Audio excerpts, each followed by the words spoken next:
Today we are talking mainly about complex gallstone disease. So, what do we understand from what is complex gallstone disease? Complex gallstone disease comes under the phases जहाँ पे कि gallstones नीचे bile duct में slip हो गए और उनकी वजह से pancreatitis हो गया। Pancreatitis भी around 70 से 80% पेशेंट्स को माइल्ड या मॉडरेट रहता है, जो कि बाहर पेरिफेरी में ट्रीट हो जाता है। हमारे तक जो पहुंचते हैं वो पेनक्रेटिक नेक्रोसिस के पेशेंट्स पहुंचते हैं।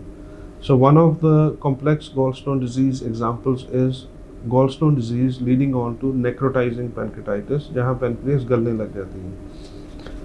Second gallstone complex gallstone disease is कि जहाँ पे गॉलस्टोन्स बाइल डक्ट में फंस गए हैं, लेकिन ईआरसीपी से भी वो स्टोन्स निकल नहीं पा रहे हैं। इस टाइम पे सारे पंजाब, सारे नॉर्थ में, हर सिटी में ERCP facilities are readily available.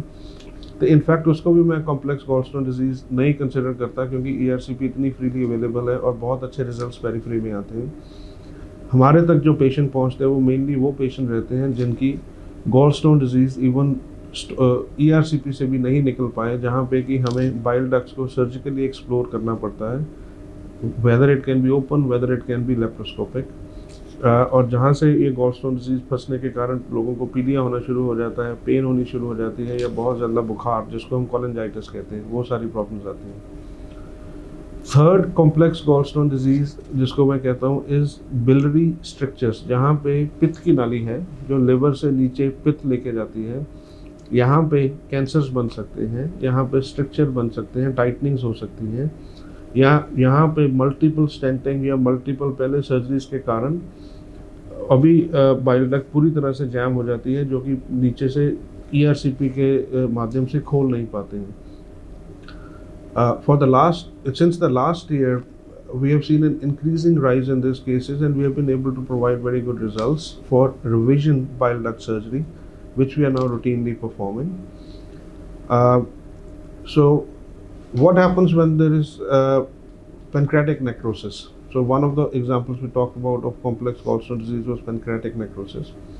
तो आजकल we are able to do it by hybrid techniques, जहाँ पे हम endoscopic EUS के माध्यम से और साथ में laparoscopic माध्यम से we are able to clear the necrosis, और around 40 to 50% cases we are able to treat like that. Some of the patients are very very sick requiring ICU stays, जहाँ पे गली हुई पैनक्रियाज इनकी निकालनी पड़ती है, और ये भी हम कोशिश करते हैं कि लेप्रोस्कोपिक या मिनिमली इन्वेजिव टेक्निक से ही साफ़ हो जाए, ताकि पेट के इंसिजन्स बचे रहें, पेशेंट की आउटकम थोड़ी बेटर हो जाए। कुछ लोग जैसे कोलेंजियोकार्सिनोमास के कुछ केसेस आते हैं, वहाँ पे हमें अराउंड 60 से 70% तक कई बार लिवर बाइल डक्ट के साथ भी निकालना पड़ता है, जिनको हम एक्सटेंडेड लिवर रिसेक्शंस कहते हैं।